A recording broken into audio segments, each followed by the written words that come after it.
I mean, it's on. Yes, it does. Okay. What I'm doing is, as we're using our triads in the first 3 strings, and we're just playing our triads starting with root inversion of a C, first inversion, second inversion. Okay. So it's root, first, second, root, first, second. Okay, so let's see what these relate to. Like if you were to think of them in terms of a chord shape. As you brought up before, Charlie, you said, well, you know, that's part of a C chord. I think of that in terms of where, okay, if I'm playing my major C, whatever else, you know, my major chord in C. This one looks like an F. My up here, my first inversion, this looks like a little F. You know, if I added my third finger here on the 10th fret of the 4th string, it's like an F. But let's take that finger out since we're working just on the first 3 strings and going like that. This other one's a D chord shape, you know, like a major D. Even in the cage system or something, that would be a D, right? That shape is where you build that from. Okay. So, well, yeah, this one. Let's just take it as this would be the open D chord shape, and then we're moving that up and down the neck. So keep those in mind. This one, actually, if you were to look at this, would be, as you pointed out, the root inversion. If we were to go back through, and we went like here, right, would be a combination. Let's think of 5th string root, major bar chord. Remember how you can build a 5th string root bar chord too in C. How do we do that? We normally do it with our 3rd finger, right? And our index finger down on the 3rd fret of the 5th string. 5th string root bar chord in C. So we normally do it this way, right? So I said, what shape, if we were to take out now the 3rd fret of the 5th string, we'd still have our index finger up here, or our index finger pretty much covering our 3rd fret of our 1st string, and then we'd still have that A chord shape here, right? Now I'm going to drop out another note in this chord. I'm going to drop out the G. So what I was doing up to this point, Frank, is showing what shape would you relate these little triads to? In other words, what shape would be the closest shape that you'd have, right? So this last one would be kind of like your 5th string root bar chord shape. Or think of that A with, A chord shape here.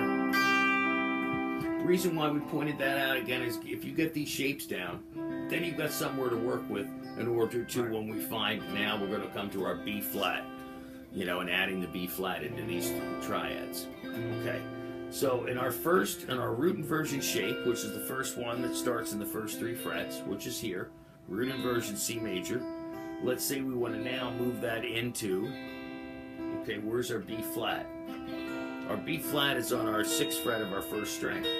So, but in order to do that, we need to drop the 5th out of this chord in order just to make it 3 notes. Right, so the G is on the 1st string. We're going to get rid of that 3rd fret of the 1st string and bring it up to the 6th fret of the 1st string.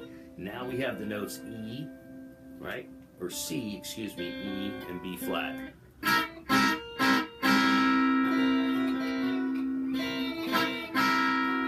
Okay, now let's say we want to play, we're going to go down to the next shape, which is our 1st inversion shape of the triad.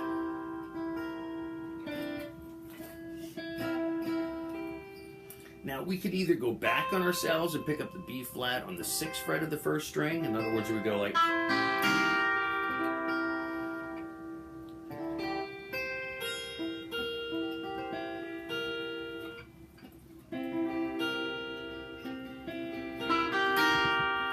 or just 2 notes. And now I'm playing just 5. Okay? 5 here in the flat 7. or you can put them together and go. If that's a tough shape to get to for the time being, come back to the triad. First inversion triad, which is here. Or, right?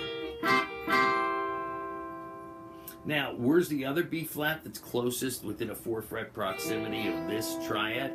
Would be on the 11th fret of the 2nd string. So if we want to drop root out of this again, we could go. I think in these cases, with these little triads, the only reason why you want to get the shape down, you don't have to play all 3 notes at one time. You can go like. So in this one in particular, you know what I'm doing? Like that. What I'm doing is I'm playing first the 3rd string first, 1st string to 2nd.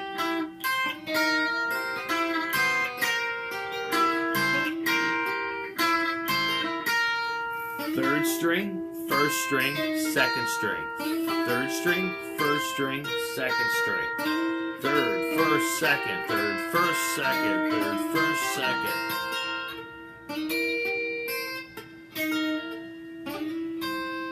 And this shape works real well when you do that whole like walk down that.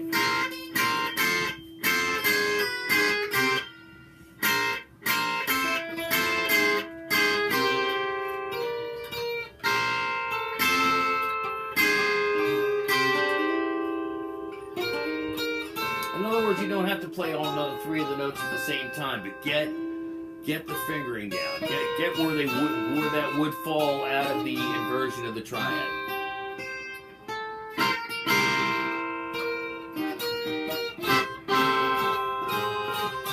Okay, now the next one is again that 2nd inversion triad, which is just a D chord shape. The D chord. Bring it down to frets 12 and 13. It's the D chord shape, like we play it in open D chord shape. Okay, now here, if we've got our G here on our 3rd string, if we were going from low to high. If I want to drop 5 again and go like this, that's a little easier to get that 4-fret stretch, of course, up beyond the 12th fret. But there's our 3 notes. If I were to look at it now, we're building up from string 3 to 1. You're playing here a B flat. You're on the 3rd string, 15th fret. Your C is the 13th fret of the 2nd string, and E is the 12th fret of the 1st string. Right. Now again, remember guys, we don't have to play all 3 of these notes at the same time, but I want you to start working with the triads first, as we talked about.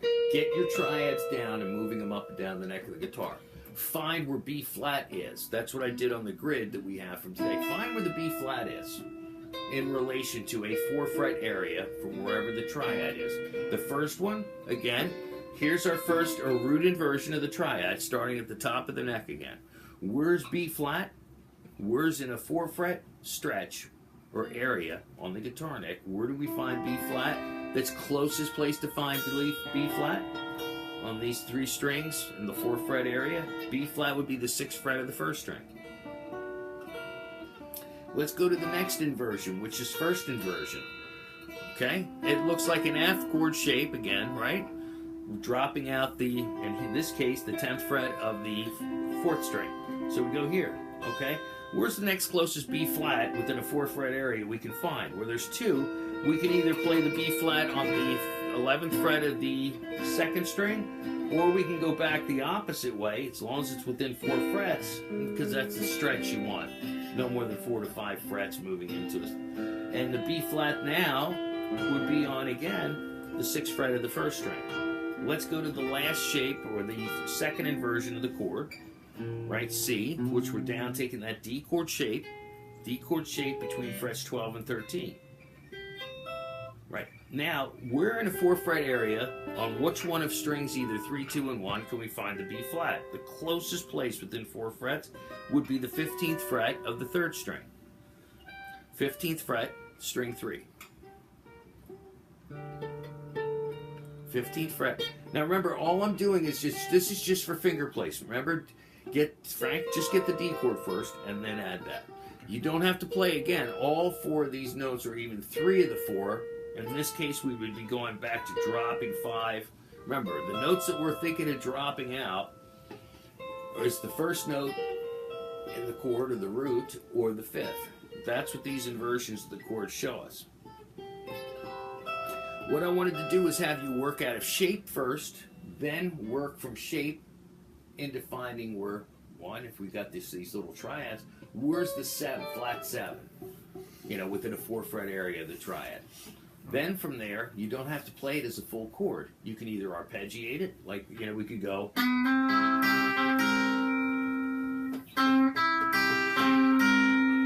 or just, that's an easy shape. The second one,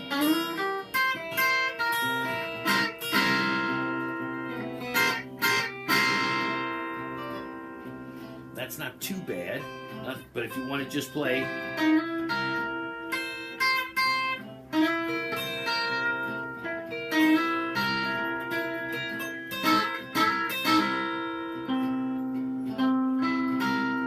now when you get over to the 4th string stuff too, you can start adding, again, either root, 5th back into this, either one of the 4 notes that you need to build it.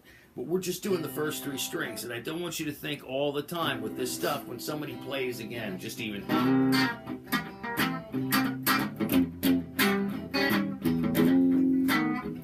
let's play it like this without the 13, so it'd be,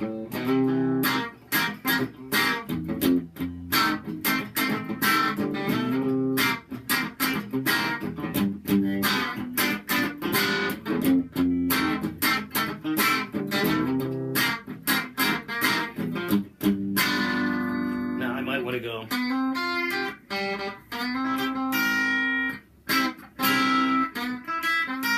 Now, but if I go like,